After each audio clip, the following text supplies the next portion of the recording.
Aqui, obrigado. Bom dia a todos, né? E antes de fazer a apresentação que me foi incumbida, gostaria de agradecer o convite. É sempre uma honra e uma alegria participar do programa TJC. Eu tenho um respeito imenso pelo trabalho que é desenvolvido, pelo programa em si, e notadamente pelo trabalho que Francisca e Suzane e diversos outros colegas que participaram ao longo desses anos. Estou citando agora somente a Francisca e a Suzane, que foram aqueles com que eu tive contato nesse período. E me foi passada uma tarefa que também é de muita alegria, que é de apresentar a colega Rosali. Rosali Stange Azevedo, magistrada, colega, atualmente me substituindo nesse período em que eu estou em afastamento. Quando eu vi o nome dela para me substituir, eu fiquei muito contente, muito tranquilo de saber que, ao voltar, vou encontrar um terreno melhor do que aquele que eu deixei para ela, porque Rosali, deixa eu ler aqui, porque é tão grande, Rosali, que eu não consegui memorizar, é mestre em Direitos e Garantias Fundamentais pela Faculdade de Direito de Vitória, graduou-se em Direito pela Universidade Federal do Espírito Santo, é magistrada aqui do Tribunal Regional do Trabalho do Espírito Santo há muitos anos. Atualmente é diretora cultural da Amatra 17, é muito atuante. Eu, que tenho atuado nesse tempo como juiz auxiliar da presidência, pude constatar o empenho da doutora Rosali na atuação em prol dos colegas. E, além de tudo, não se cansa e é autora de artigos jurídicos. Então, uma apresentação digna da palestrante que vocês vão ter agora. Espero que tenham um bom momento. É, mais uma vez, um momento único da magistratura, o programa Trabalho, Justiça e Cidadania. Então, Rosali, está contigo. Um abraço. Doutor Ney, obrigada pelas palavras gentis e carinhosas. Gente, mas não acredita nele não, tá? Doutor Ney, vou tentar manter a vara do jeito que eu encontrei, né? Porque substituir o doutor Ney é realmente um grande desafio, a altura. Ele é um juiz espetacular e tem auxiliado o doutor Marcelo de forma brilhante, uma pessoa muito próxima a gente. Muito obrigada. Agradeço também a Suzane e a doutora Maria Francisca pelo convite de estar aqui falando desse assunto que, para mim, me é tão caro, um assunto que eu amo falar. Trabalho infantil, falar da infância, né, das crianças. Por que é tão especial falar sobre esse tema com os professores? Porque a gente vê, os professores, eles são formadores de opinião. Para além disso, são formadores de indivíduos, são aquelas pessoas que estão próximas, né, às crianças, que conseguem ter um olhar especial, um diagnóstico humanizado, né, que estão próximos e que nós não somos. Nós não estamos aqui apresentando para os senhores, mas com certeza os senhores têm experiências, histórias para nos narrar, que seriam experiências muito mais amplas do que as que a gente tem.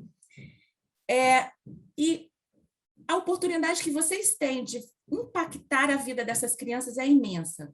Daí a importância da gente estar falando sobre o direito da infância, o direito da criança. E eu vou dar minha apresentação vai ser da seguinte forma. Eu vou fazer um histórico, né? Trazendo um histórico de como nós chegamos até aos dias atuais, em que nós temos a legislação mais moderna, uma das legislações mais modernas do mundo, né? Mas, para a gente valorizar, a gente pode pensar assim, de que adianta a gente ter essa legislação tão atual e tão moderna se a gente não consegue efetivar? Mas, sim, precisamos valorizar esse sistema jurídico que nós alcançamos. Porque a gente tem que lembrar, gente, que todo direito, seja ele o 13º salário, seja ele o direito à mulher do voto, todo direito ele é uma conquista, e o direito da criança de ter sua infância protegida também é igualmente uma conquista. E não é apenas uma luta não foi apenas uma luta histórica para conquistar, mas é uma luta também para manter, tá? É uma luta constante de manutenção desses direitos. Por isso, eu vou fazer minha palestra vai ser da seguinte forma: eu vou fazer um resgate histórico de como nós chegamos até essa legislação atual, e logo após eu vou falar sobre a legislação em si, né? Já dei um spoiler, mas eu vou entrar exatamente nos artigos principais. Logo em seguida, vou trazer alguns pontos importantes sobre o tema. É um tema bastante amplo, mas eu vou trazer alguns pontos importantes da gente falar. E, no final, vou abrir para perguntas. E eu queria fazer uma proposta diferente, tá, doutora Suzane? A doutora Suzane, ela é palestrante de trabalho infantil, ela é reconhecida nacionalmente, é um nome reconhecido nacionalmente. Então, para mim, estar aqui, ela quietinha, é um desperdício. Doutora Suzane, a senhora vai estar comigo, pode me interromper a qualquer hora. Eu acho que fica até mais dinâmico, né? Como a gente não consegue ver os professores, então eu vou pedir para a Suzane ficar com o rostinho aberto. Sempre que precisar, pode me interromper, e principalmente nas perguntas, doutora Suzane, porque é um tema difícil, né? Então, ela vai estar comigo até para ficar uma palestra mais dinâmica, tá bom? Eu vou tentar agora, gente, compartilhar o meu... Será que eu consigo? Eu vou pedir para a Aloísio compartilhar. Eu estou com medo de não conseguir. Consegue, Aloísio, compartilhar? Tem aqui a apresentação da doutora Rosali. Será que é esse aqui? Eu vou tentar.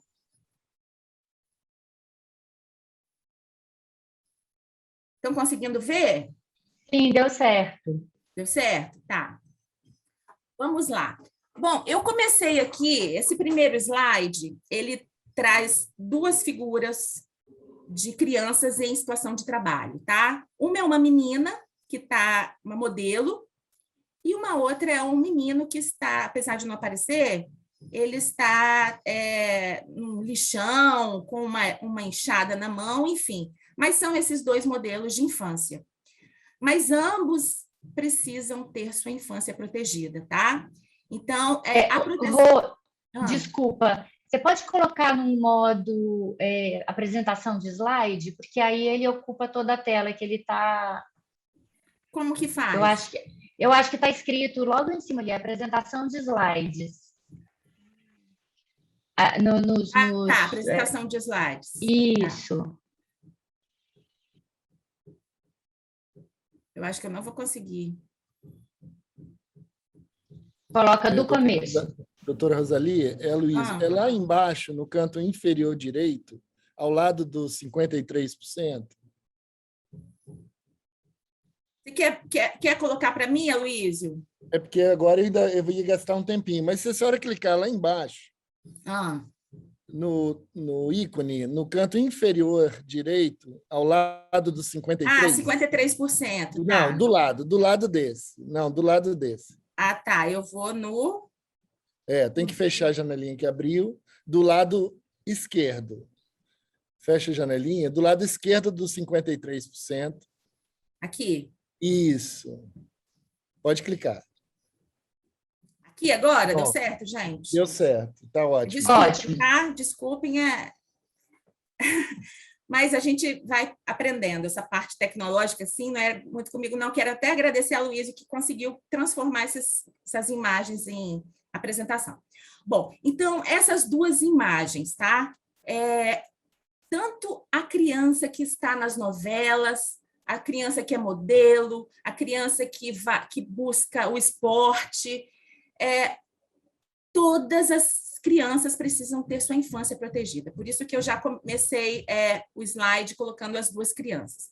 Mas, falando sobre a infância, essa ideia de que a infância é um período da vida em que o indivíduo está sendo construído, e por isso ele precisa ter sua infância protegida, que a infância é uma fase da vida em que o indivíduo está sendo não apenas a parte física, psicológica, intelectual, ele está em constante crescimento. e ele é um indivíduo mais vulnerável, essa noção desse conceito de infância, ele é bem recente, tá?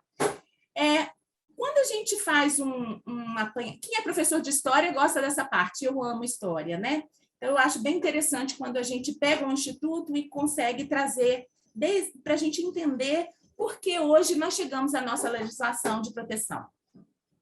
Então, na Idade Média, não havia essa noção de que a criança era um ser vulnerável e precisava ser protegido. A gente faz uma análise da cultura, né, da época, principalmente fazendo estudando as figuras, porque a gente não tem muito registro dessa época, né? Registro sociológico. E vocês podem observar, essas figuras são da Idade Média, olha o rostinho das crianças. Elas eram como se fossem adultos em miniatura, né? Eles não retratam criança, eles pegam um adulto e colocam em tamanho menor, né? Então, não havia essa noção de proteção da criança. Aí, para eu clicar para o outro, onde que eu aperto aqui? A setinha do lado. Desculpa. Essas imagens aqui, vejam a roupa, o traje das crianças. Era exatamente igual ao traje dos adultos, né? Elas se vestiam de forma igual. A criança não era vista como um indivíduo em proteção, né? Essa ideia, ela começou a ter uma mudança, né? A partir do século XVIII, XIX, quando foram criadas as escolas para crianças ricas, né? E as crianças pobres, elas eram encaminhadas para ofícios e elas muitas vezes eram entregues aos sapateiros, aos artífices, enquanto isso as crianças mais abastadas, elas começaram a ir para as escolas, principalmente a partir do protestantismo, né? Do ensino a ler, ela começou nessa fase do iluminismo, né, em que as crianças começaram a ir para as escolas, e vocês observam o traje das crianças, eram trajes militares, lembrando muito a figura do colonialismo, né, do europeu, na época do mercantilismo, em que o imperialismo ele era demonstrado, inclusive, nos trajes das crianças, que também eram uma cópia, né, da época, né? Foi aí que começou a noção de que havia a necessidade de uma proteção especial à infância. Mas a infância, eram duas infâncias, assim como na Idade Média havia duas infâncias, também nessa fase, essa noção de duas infâncias, de duas crianças, dois tipos de ensino, de preparo, né, dessas crianças. Bom, vejam que o capitalismo da Revolução Industrial, ele constrói um novo paradigma acerca do período relacionado ao olhar com a criança. Para corresponder à demanda de novos mercados consumidores, principalmente as colônias africanas e sul-americanas, né, que eles eram novos mercados, esses países emergentes industriais europeus, eles precisavam de muita mão de obra, dado o baixo desenvolvimento tecnológico das suas máquinas, né? Isso começou na indústria da tecelagem, né? Como eles começaram a exportar a roupa para esses países, e vocês observam nessas fotografias crianças descalças. Olha, são máquinas que não eram preparadas para o tamanho das crianças, e somente as crianças conseguiam enfiar a mão entre esses buraquinhos, né? Então, eles, não apenas porque as crianças constituíam uma mão de obra barata, mas também porque eles tinham algumas tarefas que os adultos não conseguiam fazer, né? Eles conseguiam enfiar o dedinho, puxar as linhas, e muitas vezes eram mutilados, sem nenhuma segurança, sem nenhuma proteção. E foi a partir desse movimento, né, do trabalho infantil, da observância de que a criança tinha um trabalho muito mais barato, a mulher também, que começam os movimentos de proteção, de limitação das jornadas, que eram exaustivas, né? Há registro de que crianças literalmente morriam no trabalho, não havia limitação. E começam, então, a legislação de proteção à infância a nível internacional e a nível nacional também não foi muito diferente. O Brasil ele foi construído a partir de mão de obra da criança. Desde a época dos colonizadores, né, que vinham de navios, há registros de que uma grande parte daquela tripulação era de crianças que serviam ali. E muitas vezes serviam como pajens e até como de forma sexual a tripulação ali. Bom, as crianças indígenas, né, eles eram muitas vezes trazidos e, sob o pretexto de catequização, na verdade, eles tentavam escravizar essas crianças, mas em razão a diversos fatores, tais como a mortalidade, fugas para o interior do continente e as guerras, né, entre as tribos e o colonizador, não foi possível escravizar o nativo em grande escala. A gente tem um relato de um viajante que poucos relatos a gente tem, mas ele tem um relato bem interessante. Ele percorreu várias regiões do Brasil entre 1820 e 1821 e escreveu cartas. E ele conta, né, em suas cartas, né? Em Minas Gerais, ele presenciou um índio consternado, queixando-se de que os portugueses haviam levado os filhos de seu grupo, prometendo devolvê-los, mas que até aquele momento não havia notícias deles.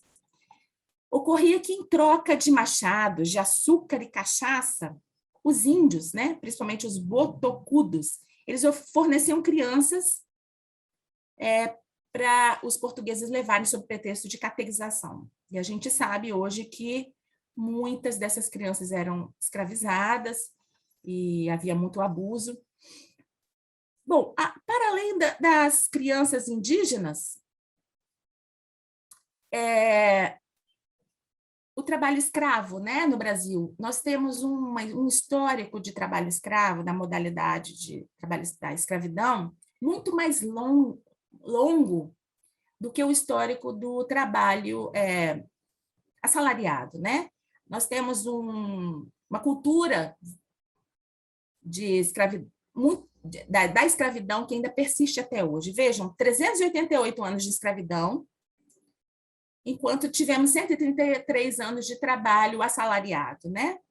Essas figuras aqui, elas são da época mesmo, são retrato, né, de cenas, crianças nuas, ali, estão vendo?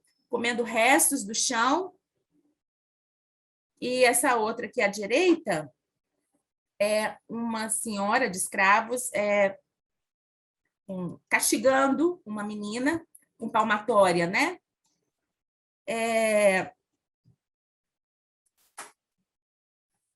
Foram mais de 4 milhões de pessoas deslocadas compulsoriamente da África para o nosso país.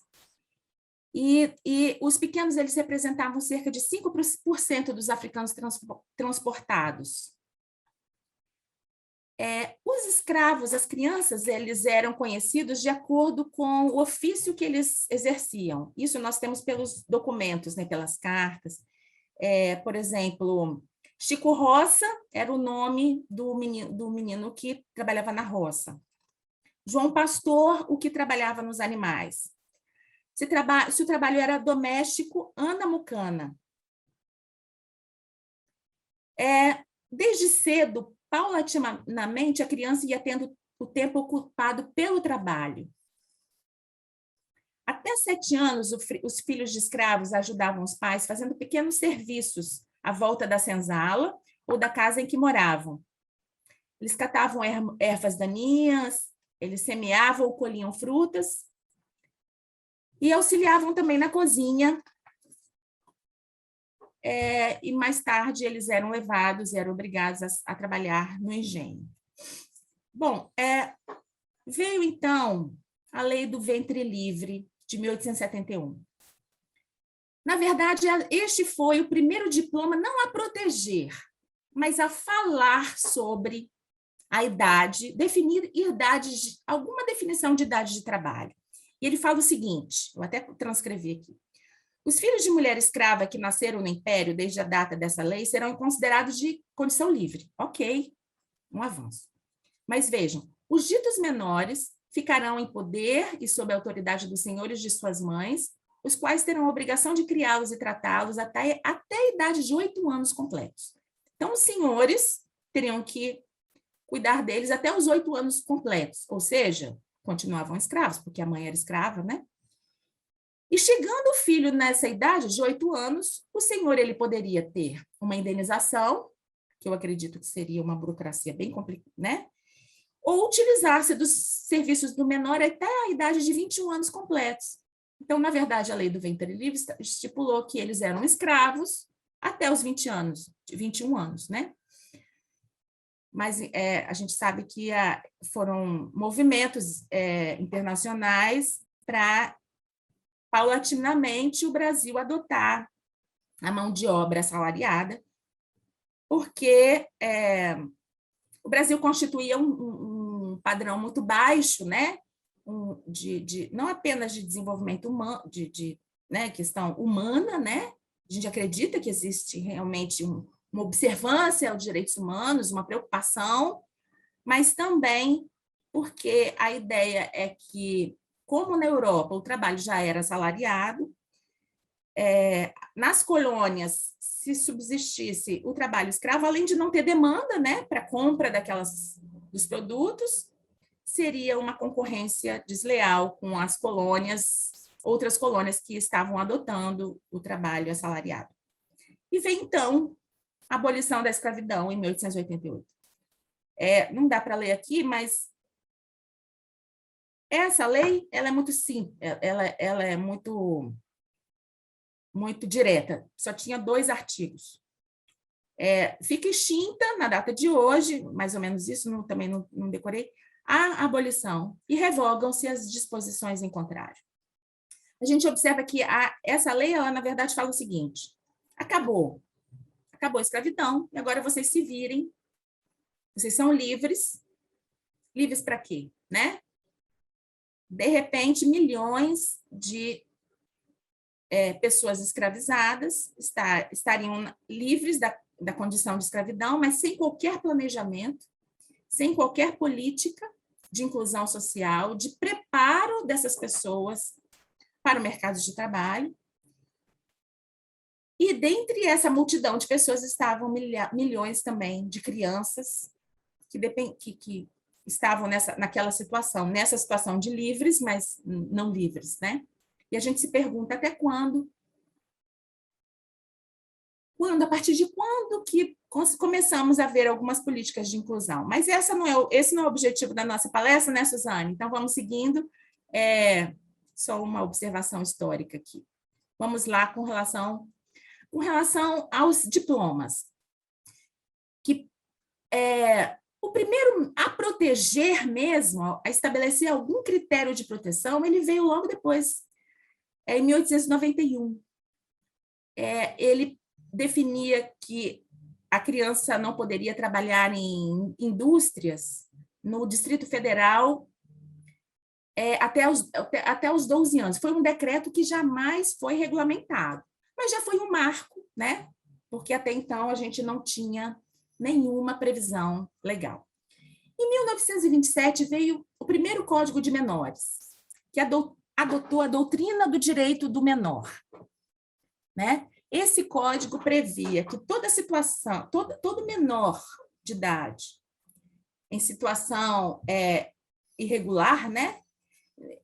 Ele teria uma assistência do Estado. Na verdade, o Código de 1979, ele também acolheu essa doutrina do direito do menor, que era uma doutrina assistencial, e ele adotou a doutrina da situação irregular. O que é essa doutrina da situação irregular? Ele coloca no mesmo pacote crianças e adolescentes,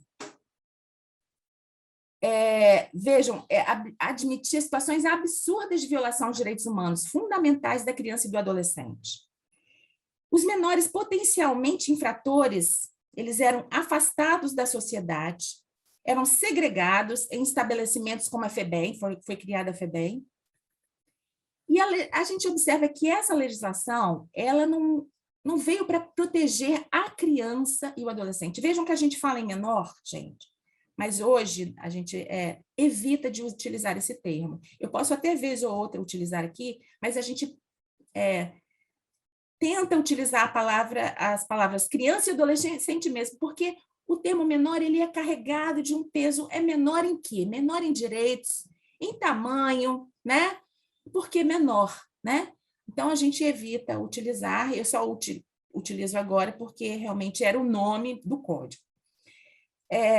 Então, o objetivo desses dois códigos, né, de 1927 e de 1979, era garantir a possibilidade de uma intervenção jurídica sempre que houvesse qualquer risco material ou moral. A criança? Não.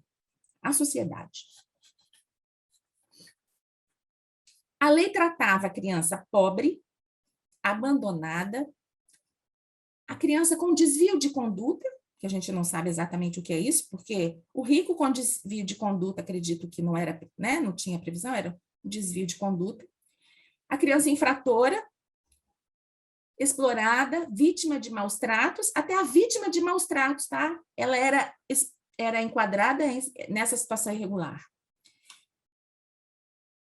Não havia qualquer preocupação com a necessidade de proteção e segurança da criança. O foco era a sociedade e não o indivíduo em desenvolvimento, né? E havia possibilidade de uma intervenção jurídica sempre que necessário, e essas crianças e adolescentes eram encaminhados todos juntos à FEBEM. Bom, a partir da promulgação da Constituição de 1988, houve nossa Constituição Cidadã, houve um marco jurídico da transição democrática e da institucionalização dos direitos humanos no Brasil. Novos princípios e garantias de direitos individuais foram estabelecidos. Em 1990, nós temos o Estatuto da Criança e do Adolescente, que agasalhou um princípio distinto, que é o princípio que nós temos até hoje, e que está no artigo 227 da Constituição Federal, também a partir de 1990.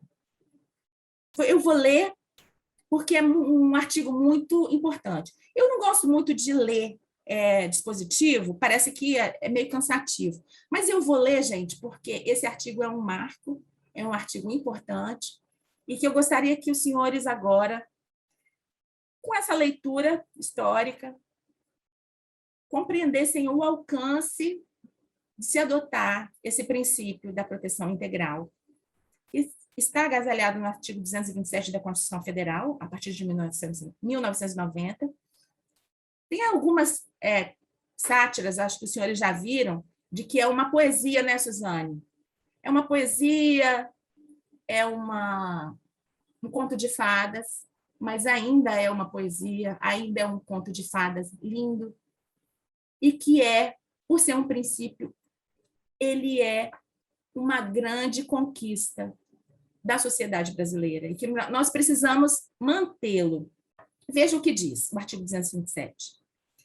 É dever da família, da sociedade e do Estado assegurar à criança e ao adolescente, com absoluta prioridade, o direito à vida, à saúde, eu não estou conseguindo,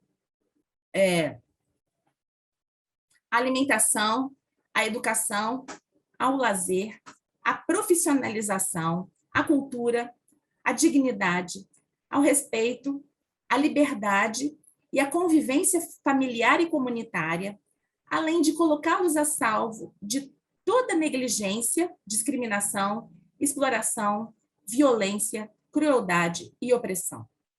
Então, vejam o caminho que nós percorremos até uma mudança de paradigma. É como a gente mudar o óculos, né? A gente utiliza uma lente para ver, uma lente que nos auxilia a ver, e a gente precisa se questionar sempre. Sempre que a gente vai tratar de infância, quando a gente começa a tratar desse tema, né, trabalho infantil, e a gente pergunta, qual é o foco da proteção? Quando alguém fala de redução do trabalho, da idade do trabalho da criança, qual é a preocupação da pessoa que fala, né? Tudo isso a gente precisa questionar. E qual foi? Em que exatamente é essa mudança de paradigma, essa consequência dessa mudança de paradigma, essa consequência desse caminhar histórico, né? A gente vê que houve uma humanização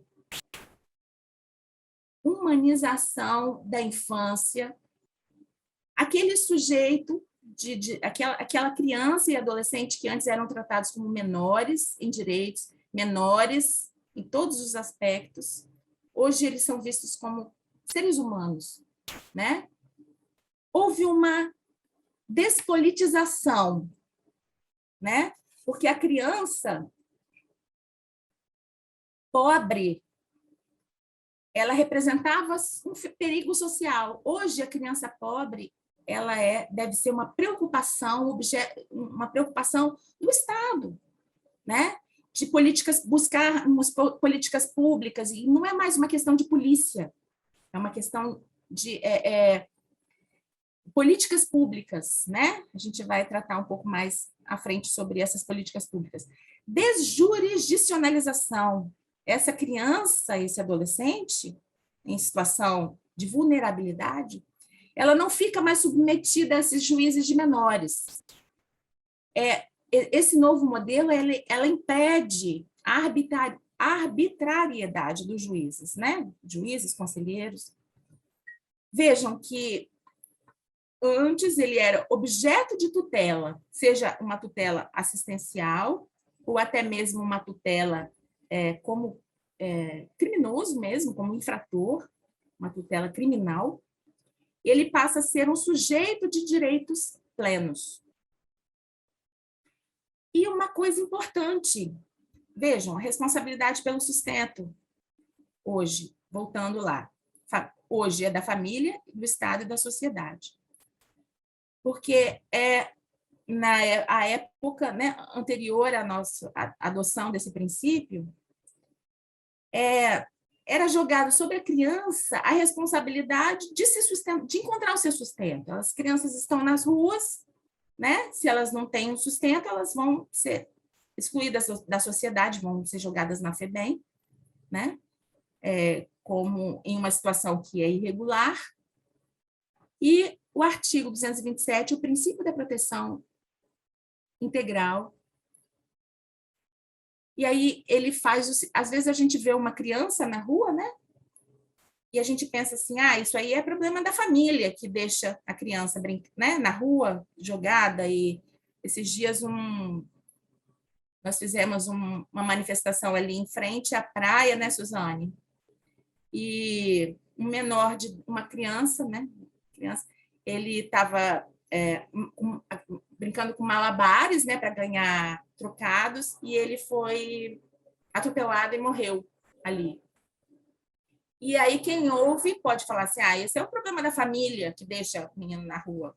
Ou alguém passa, é o poder público que deixa, como é que a prefeitura deixa essas crianças soltas? É da família, sim, é do Estado, sim, mas também é nossa responsabilidade, tá?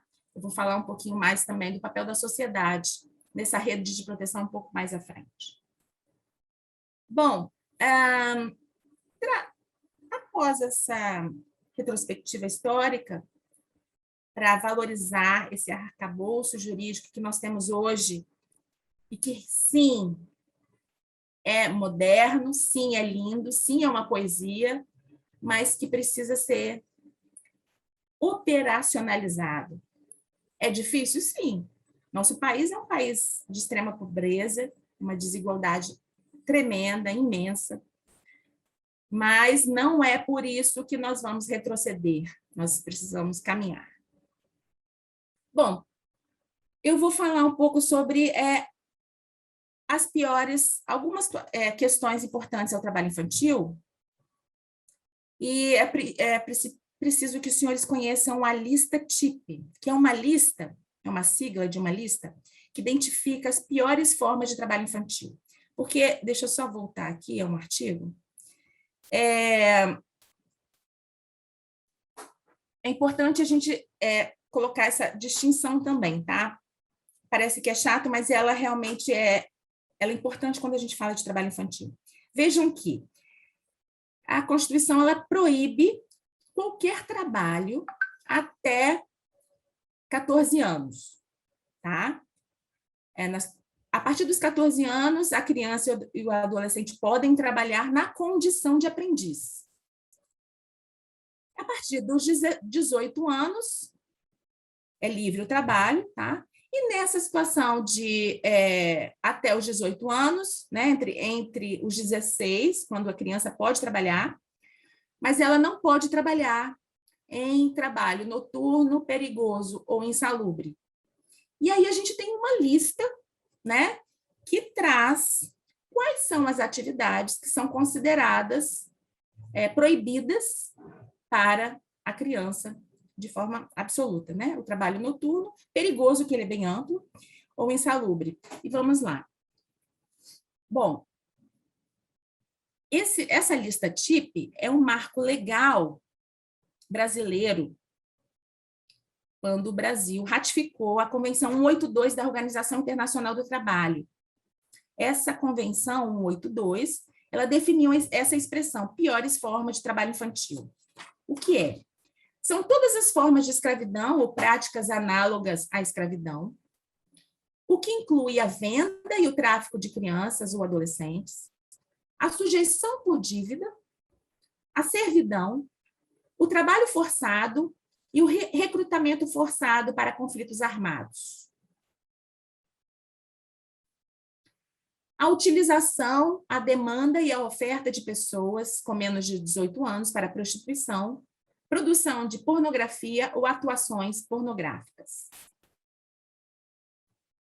A utilização ou recrutamento e oferta de crianças e adolescentes para atividades ilícitas, especialmente a produção e o tráfico de drogas. E também inclui trabalhos que possam prejudicar a saúde, a segurança e a moral das crianças ou adolescentes, né? Aqui a gente pode colocar o lixão, trabalho em lixões, trabalhos domésticos, como babás e trabalhos em postos de gasolina, né, em locais insalubres. Com relação ao trabalho doméstico, né, a gente pode pensar assim, mas não tem perigo. Qual é o perigo que tem? Sim, tem muito. E aí eu sou eu conheço uma pessoa muito próxima a mim, a filha, amiga da minha filha hoje, a minha filha mais velha tem 23 anos, elas brincavam juntas, e a mãe precisava trabalhar, contratou uma criança, uma adolescente de 14 anos, e pagava menos, era vizinha dela, e ela saiu para trabalhar. E ela trabalhando recebeu um telefonema que a menina cuidando da filha, bebê, mexendo com água, com comida, com água fervendo, deixou cair água fervendo na perna da filha, e a filha tem a perna toda queimada. E a gente pergunta, a culpa foi de quem, né? Da criança que deixou a água cair, estava tendo que fazer comida e com o bebê no colo. Sim, o trabalho doméstico, ele está incluído dentre as piores formas de trabalho infantil. A gente tem aqui o exemplo de uma menina passando ferro. A gente que passa ferro, eu morro de medo de me queimar, já me queimei quantas vezes? Imagina uma criança, né? Um menino aqui lavando também banheiro pequeno, todo descalço. Descalço não, ele está de chinelo. e uma queimadura ali eu trouxe para a gente pensar nessas atividades. Bom, aí a gente se pergunta, né? Trabalho infantil existe no Brasil? Sim. E quais são as causas? Quais seriam, então, as causas para a gente conseguir pensar em políticas públicas de enfrentamento? Primeiro, desinformação, gente. E aqui eu coloco essa conversa que a gente está tendo aqui como algo essencial, a gente falar sobre o trabalho infantil. A gente vê poucas palestras sobre o tema, pouca pesquisa sobre o tema, né? Por quê? Porque existe um sentimento que eu já tive, né? Aquela dúvida que a gente tem, gente, mas o Brasil, com tanta pobreza, falar de trabalho infantil, deixa a criança trabalhar, ela precisa comer, né? É exatamente a desinformação, que muitas vezes a pessoa pensa que está fazendo bem para aquela criança, mas, na verdade, ela está impedindo que essa criança possa ter a sua formação como indivíduo, uma formação completa, né? Então, a desinformação, a pobreza e a baixa renda, né? Baixa escolaridade dos pais, e a gente vê que dados demonstram que entre as pessoas com menos escolaridade, os filhos também eles acabam mantendo esse padrão. Grande quantidade de filhos, muitas vezes os filhos mais velhos precisam cuidar dos filhos mais novos e acabam envolvidos na atividade. E vejam que atividades domésticas, tá? Ela em si não é um trabalho infantil, tá? Você cuidar do seu irmão, isso em si não tá? O que pode configurar trabalho infantil nessa situação? Jornadas extenuantes, prejuízo da escola e a criança ser privada da sua infância, né? Porque a gente sabe que a criança ela precisa, o brincar, ele é constitutivo da formação do indivíduo, né? Má qualidade da educação, a busca de mão de obra barata e a falta de mão de obra e fiscalização. Consequências do trabalho infantil. Bom, o indivíduo perde a infância. Assim que eu fui convidada pelo Dr. Marcelo Mancilha, que hoje é presidente do Tribunal Regional do Trabalho, para ser gestora, eu fui convidada para ser gestora do Programa de Erradicação do Trabalho Infantil e eu não tinha parado para meditar sobre essas questões. E eu tinha muitas dúvidas, né? Eu fui num seminário. Nesse seminário, ele foi impactante para mim por duas falas, assim, duas experiências que eu tive. A primeira foi o presidente do TST, na época. Ele conta que ele teve uma infância muito triste e que hoje ele é um adulto triste porque ele não podia brincar, ele tinha que trabalhar. Então, ele é uma exceção, né? Mas ele tem essa mágoa, né, no coração dele. Então, o indivíduo perde a infância. E outra situação, que posso até depois eu compartilho com os senhores, é um vídeo do menino Gideão. Depois a gente compartilha, Suzane, para eles assistirem. E ele conta a história dele. Eu coloquei essa fotografia do menino na feira, e ele conta que ele queria comprar uma bicicleta. E ele foi, então, trabalhar na feira para ganhar uns trocadinhos. E o trabalho dele, a tarefa dele era essas caixas de tomate. Ele pegava aquele martelo, né, para tirar os pregos, para desmontar as caixas que estavam quebradas e fazer outras. E naquilo que ele tirava os pregos, sem proteção nenhuma, sem óculos, o que aconteceu? Os senhores podem imaginar. Um prego entra no olho dele e ele fica cego. E ele vai para o hospital, tem infecção. Hoje ele tem um olho de vidro e ele conseguiu, graças ao Ministério Público do Trabalho, graças à Justiça do Trabalho, uma aposentadoria, e foi um caso histórico, porque ele foi aposentado, criança ainda com 11 anos. Um indivíduo que nem tinha entrado na idade do trabalho, já teve a sua capacidade de trabalho destruída, né? Ou bem, bastante reduzida, porque um olho de vidro e constantemente ele tem que trocar aquele olho, enfim. Ele não perde apenas a infância, como pode perder também sua capacidade de trabalho, sua vida, né? Quando não sua vida, uma mão, uma perna. Pode gerar diversos problemas sociais. Quando a gente fala assim, a criança que trabalha, por exemplo, trabalho doméstico, ela está ali sujeita a todo tipo de abuso, abuso sexual, abusos físicos, né? E tantas outras atividades. Pode provocar doenças e problemas psicológicos em razão dessas situações, que a criança ela não está preparada para conviver com as pressões naturais do trabalho, do mundo do trabalho. Nós que somos adultos, adoecemos, quantos de nós não adoecemos diante dessas pressões, desses assédios que acontecem, mas a gente aprende também a se defender.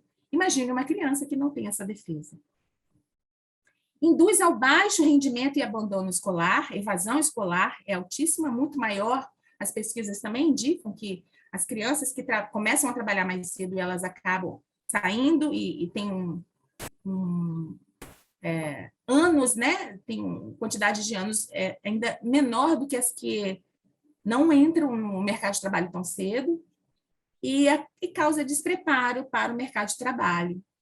Então, na verdade, é um ciclo, né? Um ciclo vicioso, porque a pobreza leva muitas vezes, né, ao trabalho infantil e o trabalho infantil acaba mantendo essa pobreza e que vem desde dos pais, né, dos pais da criança, que muitas vezes trazem esse histórico de trabalho infantil. Bom, segundo dados da PNAD contínua de 2019, e a gente não tem muitos, eu não trouxe muitos dados, porque as pesquisas sobre trabalho infantil, não, a gente tem tido poucas pesquisas, a última que nós temos de 2019, 1.758.000 crianças trabalham entre 5 e 17 anos, antes da pandemia. E destes, 706 mil vivenciavam as piores formas de trabalho infantil. Desse total de trabalho infantil, em 2019, vejam que 66,1% eram pretos ou pardos. E estes números, gente, eles tiveram uma falsa redução dos anos anteriores, porque eles não passaram a excluir os adolescentes que trabalhavam para a sua própria subsistência, né? E não recebiam nada. Então, na verdade, o número é muito maior. Eles não somam os que trabalham para o seu próprio consumo, né? Trabalham, por exemplo, na roça, enfim, para a família, eles passaram a não contar. Mas dados recentes pelo Unicef em São Paulo já apontam para um agravamento da situação de trabalho infantil durante a pandemia, tá? Bom, agora eu vou falar para vocês sobre um instituto muito importante, que ele é um grande instrumento de erradicação mesmo do trabalho infantil, né? Ele possibilita que a gente apresente ao adolescente, a partir dos 14 anos, um trabalho protegido. É a aprendizagem profissional. É a política pública de qualificação profissional para adolescentes e jovens. E ele é concretizado através da obrigação legal de cumprimento de cota de contratação de aprendizes pelas empresas. E essas empresas se tornam responsáveis por assegurar uma formação técnico-profissional metódica, tá? Desenvolvida por meio de atividades teóricas e práticas que são organizadas em tarefas de complexidade progressiva. E por que ela é essencial? Porque é um ingresso protegido no mercado de trabalho, aliando uma oportunidade de renda, gente, a um programa de formação de qualificação profissional, elevando o grau de escolarização. Ele vai ter o contrato de trabalho anotado. Ele tem, o FGTS dele é reduzido, é 2%, mas tem direito ao FGTS, 13º. E ele exige a matrícula e frequência do aprendiz à escola, caso não tenha concluído o ensino médio. E ele precisa se inscrever no programa de aprendizagem profissional, tá? Através de uma entidade qualificada em formação técnico-profissional metódica. Quem pode estar nesse programa? É o adolescente ou jovem entre 14 e 24 anos. Tá? Mas a gente tem que lembrar que, se for portador de pessoa com deficiência, ele pode ser aprendiz e não existe essa idade máxima, tá? Bom, então, quando a gente pensa em trabalho infantil, a gente precisa agora pensar em políticas públicas de enfrentamento, né?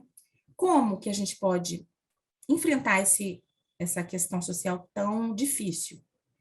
Através municipalizado. Precisamos garantir a participação de organismos populares, associações, partidos, organizações comunitárias, debatendo como essas políticas públicas devem se pautar, mediante mecanismos de ações positivas e propositivas. É preciso fortalecer as organizações comunitárias, incentivar as associações de bairros a projetos de esporte, lazer, né? Envolvendo os moradores dessas regiões. Os órgãos públicos, eles precisam exercer sua função em rede, sobre aquilo que nós falamos, sobre a responsabilidade da sociedade, de forma articulada e sistêmica, incumbindo a cada um a busca por dar efetividade ao princípio dessa proteção integral. Nós conhecemos alguns projetos, né, Suzane? Lá no Lameirão, que a gente já participou de algumas ações com eles, em que a própria comunidade, no contraturno, ela encontrou, foi uma igreja local, e no contraturno eles recebem, claro que é obrigação do Estado, sim, mas na ausência do Estado, a própria comunidade, eles, através de doações, eles ficam com as crianças ali, cujos pais trabalham e não têm onde ficar, dão aulas de reforço e brincam, e é muito interessante este projeto, projetos como esse. E a gente pode, inclusive, pensar em parcerias desses projetos também com o Estado e com a comunidade de uma forma geral. A gente precisa também pensar nos conteúdos dos cursos com as necessidades das comunidades. E aqui, gente, eu não sei se vocês já conhecem a pedagogia da alternância, algumas escolas rurais, né, vendo a dificuldade das crianças de deslocamento da escola, elas possibilitam que a criança fique 15 dias na escola e 15 dias em casa. E o interessante dessas escolas que adotam essa pedagogia da alternância é justamente o conteúdo, pensando que são crianças que vão trabalhar na terra, e sim, o trabalho na terra ele tem valor, e apresentam também conteúdos voltados à capacitação e à melhoria, né, da produtividade ali daquelas famílias, né, que trabalham com atividades rurais. E a gente pode pensar também, por exemplo, comunidades que têm artesanato forte, trazer esses saberes diferenciados para a escola, né? Oportunizando cursos, né, de capacitação dessas crianças também, valorizando o conhecer daquela comunidade. E quantas pessoas dentro da comunidade não têm muita coisa a ensinar, né, para nossos jovens e crianças e jovens. Precisamos pensar em formas de erradicar o trabalho infantil, principalmente em suas piores formas. Quando a gente pensa assim, gente, essas crianças que estão envolvidas no tráfico de drogas e entorpecentes, a gente pensa assim, são criminosos. Qual é o olhar que nós estamos tendo sobre essa criança? Precisamos ter um olhar de proteção mesmo, de retirada dessas crianças dessa situação, oferecendo a elas um esporte, né? Um local seguro onde elas possam brincar, estar, né?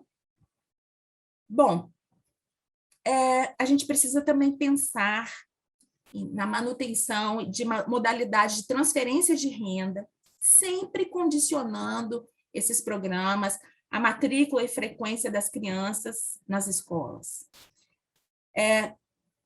Incentivando a participação em programas de esporte, música, teatro, dança, sempre ouvindo as comunidades. Aproximação da escola com a comunidade. Ampliando o alcance dessa lei de aprendizagem, trazer mesmo palestras para esses adolescentes, para que eles conheçam as oportunidades de aprendizagem. E exigindo também uma fiscalização para que as empresas, né, de pequenas, e muitas vezes aquelas que não têm obrigatoriedade, mas também possam se utilizar desse mecanismo tão importante, porque ele é um instrumento que é muito válido não apenas para a criança e para o adolescente, mas também para a empresa, que vai ter um trabalhador, né, que vai entrar cedo na empresa e vai poder aprender e crescer ali, e quem sabe até continuar ali desde tão adolescente, tão jovem.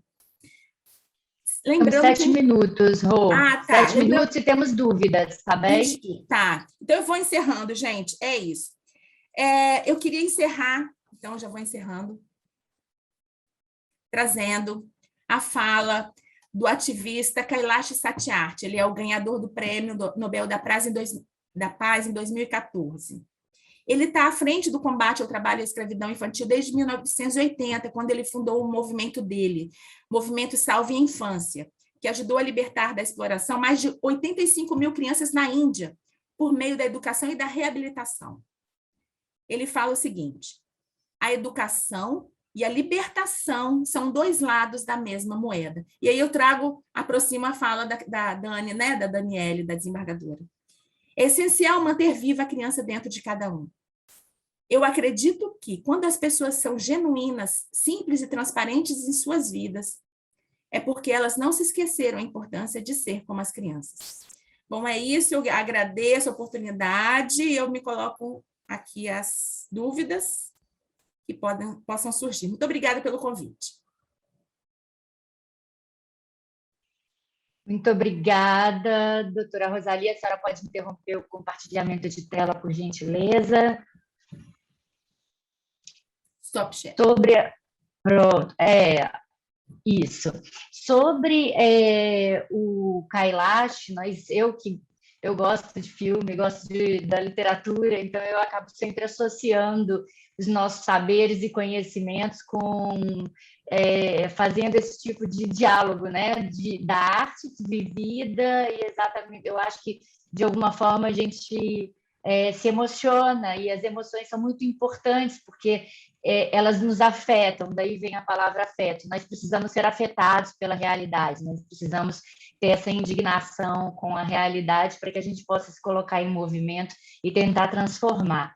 E aí, a propósito, eu coloquei agora aqui no chat um link no YouTube do filme do Kailash, que é bem legal, que é exatamente mostrando, é uma espécie de um filme documentário que demonstra justamente toda essa realidade da Índia e do ativismo dele, que é capaz ainda de transformar, né? Porque ele segue com o mesmo ativismo, até porque a Índia tem números também bastante assustadores, como o Brasil também tem. E aqui a gente recebeu uma pergunta de um professor, Rosalie, que é a seguinte: com a pandemia, muitas crianças não voltaram e a evasão cresceu muito.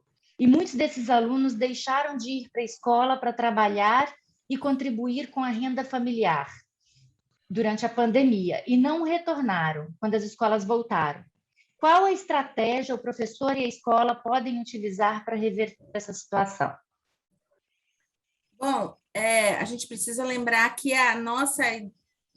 o objetivo nosso não é perseguir essas famílias, né? Buscando o Conselho Tutelar do município de Vila Velha. Eu aqui não tenho contato. Você tem, Suzane? Do Conselho Tutelar. Eu acredito que todas as escolas possuem esse contato direto com o Sim, Conselho. fazer essa denúncia é uma palavra pesada, denúncia parece, não, fazer a comunicação ao Conselho Tutelar para que eles possam buscar essa criança e trazê-las novamente, conversando com a família e trazê-las, né? Buscar qual é a necessidade dessa família e, enfim, é uma realidade bastante triste, mas que a gente precisa fazer o trabalho de formiguinha mesmo, de uma em uma, sempre acreditando que sim, é possível reabilitar, trazer de volta e abraçar novamente essa criança, abraçando também a família, envolvendo nos programas de transferência de renda e aproximação com os conselheiros tutelares. Tá bem. A propósito, eu vou só dar uma acrescentada aqui, uma pimentada, doutora Rosalie, porque, de fato, a pandemia nos trouxe um cenário bastante calamitoso, sob diversos pontos de vista.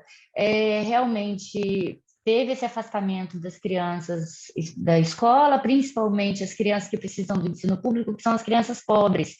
Né? Na realidade, nós sempre tivemos isso, né?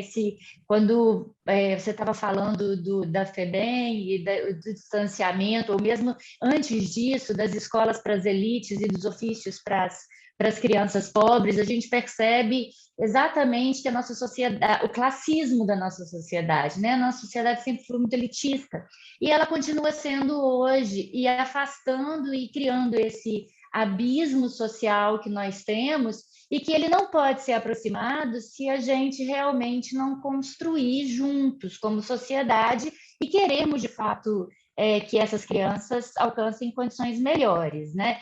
Então, por isso que a Constituição trata que a responsabilidade ela é da família, da sociedade e do Estado. Todos nós temos responsabilidade, seja no momento que a gente pode exercer politicamente os nossos direitos civis, como a eleição, e aí buscar candidatos que se comprometam com a infância, até o momento que a gente tenta se integrar nesses grupos, nas redes, nos fóruns, nas comunidades e tentar melhorar. Eu não gostaria de estar na pele dos professores do ensino público, porque, de fato, eles têm um grande desafio pela frente.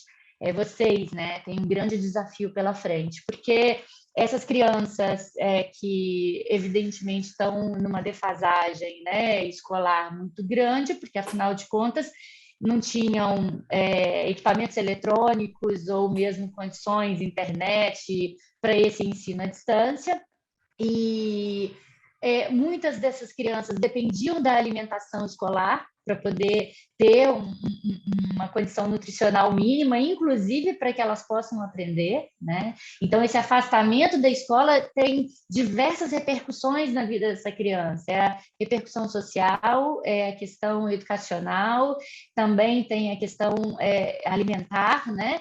E nós não temos só essas crianças que se afastaram e que se lançaram ao mundo do trabalho apenas, que um dos motes, né, que até você adiantou, uma é a necessidade de subsistência, mas nós também temos, que hoje eu acho que é a premente, mas quando nós estávamos com índices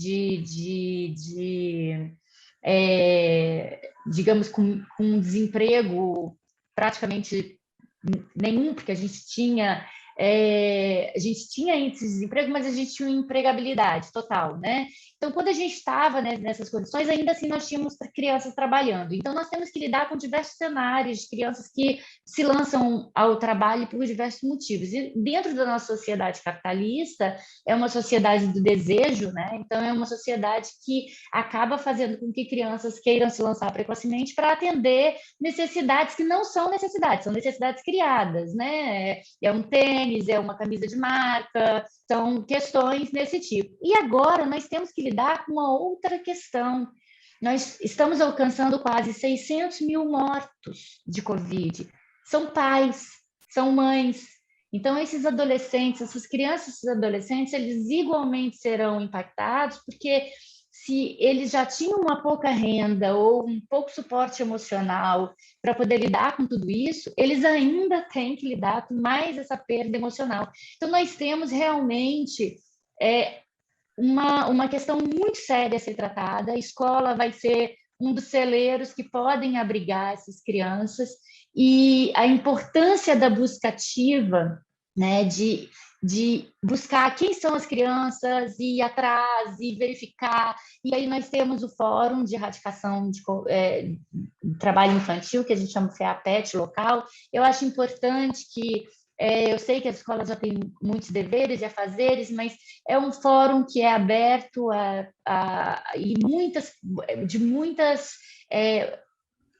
que se relacionam várias entidades. Então, não só as governamentais, nós temos lá a Secretaria de Assistência Social, estadual, municipais, nós temos entidades de aprendizagem, nós temos o TRT, temos o MPT, nós temos diversos pessoas da sociedade civil ou não, o Sistema S, Senai, Senac, que dialogam entre si. Então, a escola ocupar lugares como esse também eu acho que é importante, porque a gente vai ter que construir soluções. Não existem soluções prontas, principalmente num país que a gente está vendo que tem tido retrocessos sociais em larga escala. E a gente percebe, né? E aí eu termino e encerro lembrando o que você falou acerca da nossa história toda, e aí eu lembro do nosso saudoso Galeano, que ele pergunta: o passado é surdo ou o presente que não quer aprender, né, que é mudo? Então, ficam aqui essas palavras e considerações. Eu não sei se você tem mais alguma... A gente chegou no nosso limite, mas se você quiser fazer uma palavra de encerramento, desculpa ocupar o seu tempo. Então, na verdade, são os relatos lindos aqui no chat, né? O Eric fala do TJC, Suzane, que lindo, olha, posso transmitir minha experiência como professora, a visita do TJC mudou realidades em 2 escolas de Vitória, sendo uma municipal e uma estadual. E ele diz que os egressos sempre me retornam sobre a importância do TJC como exercício, e que o TJC está em 3 páginas da dissertação dele. Que coisa linda! O Eric fala que a criança e o adolescente fora da escola é um buraco negro, e fala que tem o CCVV, Conselho Comunitário de Vila Velha, né? Muito interessante, gente. É isso, agradecer a todos a participação. Eu acho que eu passei 4 minutinhos, então eu já vou encerrando, e dizer que estamos ávidos, né, Suzane, para que a gente volte às escolas, mas estamos também orgulhosos, porque seguimos, sim, apesar da pandemia, né? Um abraço carinhoso a todos, e muito obrigada mais uma vez pelo convite, e parabéns às coordenadoras desse programa tão lindo, TJC. Beijão a todos. Do qual você participa. Mas você mais. Bom, pessoal, nós então teremos agora um intervalinho de 10 minutos. Eu sei que a gente precisa também beber uma água, levantar, ir ao banheiro, comer alguma coisinha, né, para a gente continuar atento aqui. Também é um prazer, Ângela, que está mandando uma mensagenzinha, é um prazer enorme estar aqui com todos vocês. Então, a gente volta, agora são 10h35, deixa eu ver segundo a nossa programação, nós retornamos pontualmente às 10h45, tá bem? Se vocês quiserem continuar linkados, não tem problema. Se vocês quiserem sair depois, retornar novamente pelo mesmo link, também é possível.